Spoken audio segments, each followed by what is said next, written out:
Wartawan ini sedang merekam sebuah program. Tiba-tiba sesuatu di kejauhan menarik perhatiannya. Dia memutar kamera di sekitar, perlahan-lahan memperbesar, dan ia melihat percikan air di atas es. Sepertinya ada makhluk yang bersembunyi di bawahnya, tapi Mike belum mengetahuinya. Penemuannya telah menempatkan kota yang terisolasi ini perhatian dunia. Ketika wali kota tiba di tempat kejadian, Mike mengangkat kamera ke gua es. Ketika sesuatu muncul dari dalam air, Mike sedikit bingung. Mengapa paus tetap berada di bawah lubang es? Alih-alih melanjutkan hidup, penduduk desa mengatakan kepadanya, tahun ini suhu telah mendingin dengan sangat cepat. 00 laut membeku dalam semalam. Paus tidak bisa berenang sejauh itu di bawah es. Jadi, mereka harus tinggal di sini untuk tetap bernapas. Dan itu bukan yang terburuk. Dalam waktu 3 hari, lubang itu akan membeku. Dan kemudian keluarga 3 paus yang malang akan terperangkap di lautan es yang gelap dan mati. Saat itulah ayah paus muncul kembali. Dia tahu persis apa yang akan terjadi padanya, istri dan anak-anaknya. Tetapi dalam menghadapi kekuatan alam yang kejam, tidak ada yang bisa ia lakukan. Pada akhir malam, Mike tidak bisa melupakan ekspresi keputusasaan di mata ikan paus itu. Jadi ia mengedit rekamannya dalam semalam, dan mengirimkannya langsung ke New York.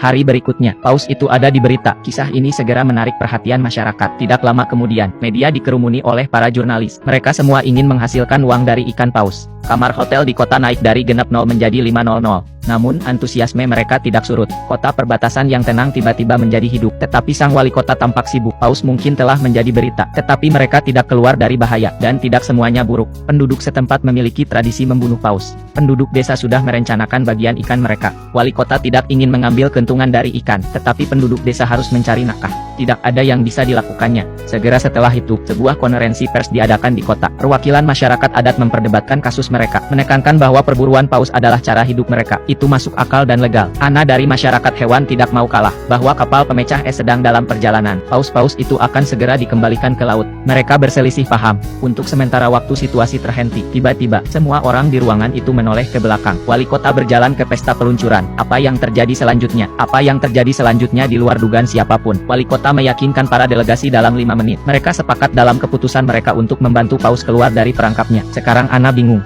Ada begitu banyak kebisingan. Bagaimana mereka bisa berubah pikiran secara tiba-tiba? Tetapi ia akan segera mengetahui, ini tidak sesederhana yang dia pikirkan. Pagi-pagi keesokan harinya, para pria dan wanita siap untuk berangkat ke es di mana paus-paus itu. Atas perintah wali kota, para penduduk desa telah mengangkut taksi mereka. Perjalanan 7 km, untuk genap 0 per kepala. Lakukan apa yang Anda suka. Tapi, meskipun kota ini sedang ramai-ramainya, wali kota membawa anak buahnya ke atas es lebih awal. Mereka menggandakan ukuran lubang, agar paus dapat bernapas lebih baik. Menyaksikan paus dengan gembira muncul dari air, dan wajah ini memiliki senyuman kekanak-kanakan di atasnya. Bahkan ia tidak punya pilihan selain membiarkan penduduk setempat merampoknya. Untuk menjaga agar paus tetap hidup, dia harus menemukan cara untuk menghasilkan lebih banyak uang bagi semua orang. Dengan sekelompok besar orang yang datang, keluarga paus tampak keluar dari bahaya. Ana percaya bahwa begitu pemecah es tiba, paus akan dapat melarikan diri. Tetapi masalah baru telah membunuh harapan paus untuk bertahan hidup.